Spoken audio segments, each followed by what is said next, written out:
Right guys, so welcome back. Exciting update today. As you can see from the title of the video, second clutch of the season is here. It has dropped from our Lucy girl. So let's go take a look at what she's produced for us. So I will place by the way, the bowl's upside down for a reason. I'll place a video up shortly on the video of a time lapse because we caught her laying earlier.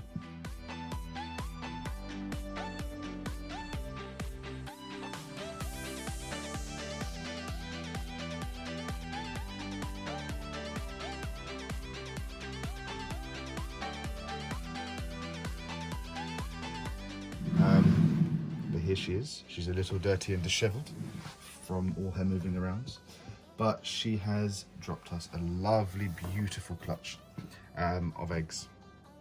So we're going to have a quick look at what she's produced for us this season. So, oh, it's alright, Mama. Don't worry, Mum. It's okay, darling. You're doing a good job, Baba. Come on, then. There we are. Lovely clutch of eggs. So it looks like Mama. Oh. Sorry, Mama. It's alright. So just check she's finished fully, and she's got rid of all her eggs. All clear? Yep, she's all clear. We'll just pop her to the side for a moment over here. We'll get her all washed up and ready. Well done, Mama. So we'll take out the egg box. We'll show you how to make these. Actually, we'll cut now and I'll show you how we made this tub. Right, so setting up the egg boxes. So we have our little label printed. So we put the pairing, female and male, the date they're laid, how many eggs they lay.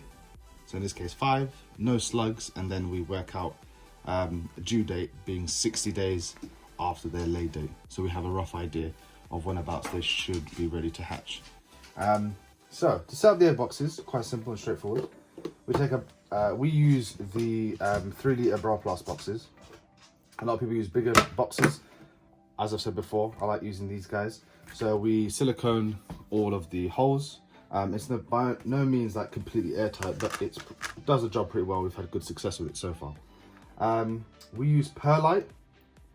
So what we do is, take this off, we'll turn on the scales and tear the box so we can see what weight we're in. So we've turned it so we're at 0 weight, and then we start adding perlite. So this stuff is really light, and basically how we do it is we just add enough perlite to where we're happy with the amount of perlite in the box. So we want a nice thick layer, so that can hold humidity relatively well. I'm making a mess because I forgot my scoop. So I'm just doing this by hand. Probably a little bit more. That should be enough. And what we do is we want it to where, so if you take a look over there, this angle. So we've got a good layer of perlite in there. Now, it's reading 124 grams. There are 2 ways of doing this.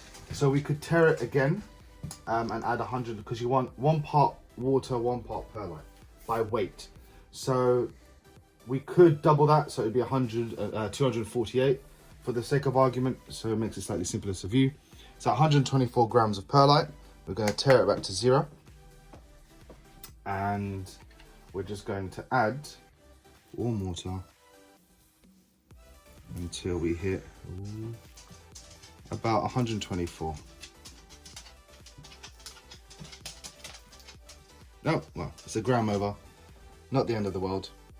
So you want 1 part to 1 part. Now we've measured that up, we don't need these scales anymore.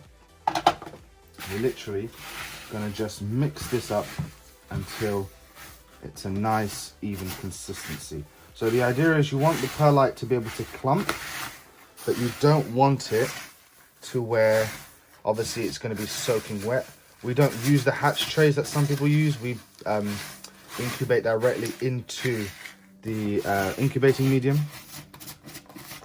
And so far, we've never had to top up any water. We haven't had any eggs go bad, it be too wet. We haven't had it dry out to the point where we've had to add more water. You can with these sort of setups, where if it gets too if it gets too dry, you can add little bits of water to the corner just to bump up that humidity, but this tends to work really well for us. So yeah, that's the egg box done. Gonna leave it for about an hour to get to temp in the incubator, and then we'll move her eggs over. Right, so that's how we set up these boxes. Mama's making her move back to her eggs, bless her heart. So 5 beautiful eggs, nice and big eggs as well. She is a, so we can go through the pairing. She is a blue-eyed Lucy. We originally believed her to be a super lesser when she first laid her clutch of eggs, because she bred to the super fire, and they were all, we only hatched 3 eggs unfortunately in our first year, but they were all fire lessers. So we thought, okay, maybe she's a super lesser. But based on her babies last year, it looks more like she might be a lesser Russo. She was paired to a chocolate boy this year. So, get her eggs out. So, hopefully this will prove out. We'll just take her eggs. So she's not really laid them in mass, and she's laid them really recently. So you can see here how easily, if I pull them out from her, how easily these eggs actually separate from each other. They literally just pop apart because they haven't had enough time to set. I'm just going to quickly pop them in here, like so, and we'll give Mama a bath. We'll say bye to Mama for now. Good job, girlie. She looks really well. She doesn't look too thin, and she's really renowned for bouncing back really quickly. So hopefully she'll be back on food within the next, honestly, usually a couple of days. So within the next week or so, she'll be back smashing her food and putting back on her weight. So we'll take a look at the clutch.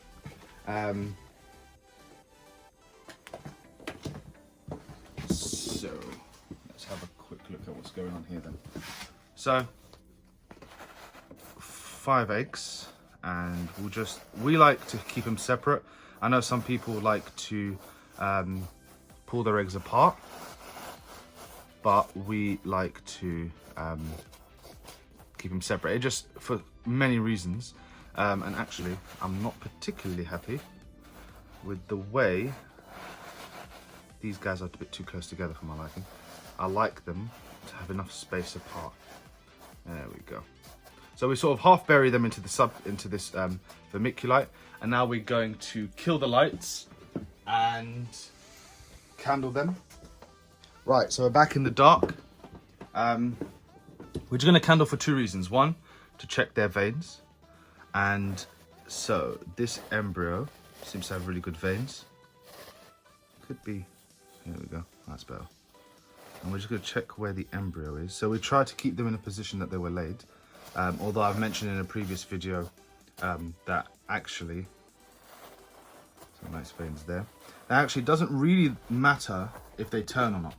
And there was a few papers done, and so for example, this egg right here, we didn't move. This is how it was laid. And you can see it's actually on the side. We will turn the embryo so it faces up, and we'll just bury that a little bit into there. So there is the embryo right here. Take a look at these ones. So there's the embryo right there.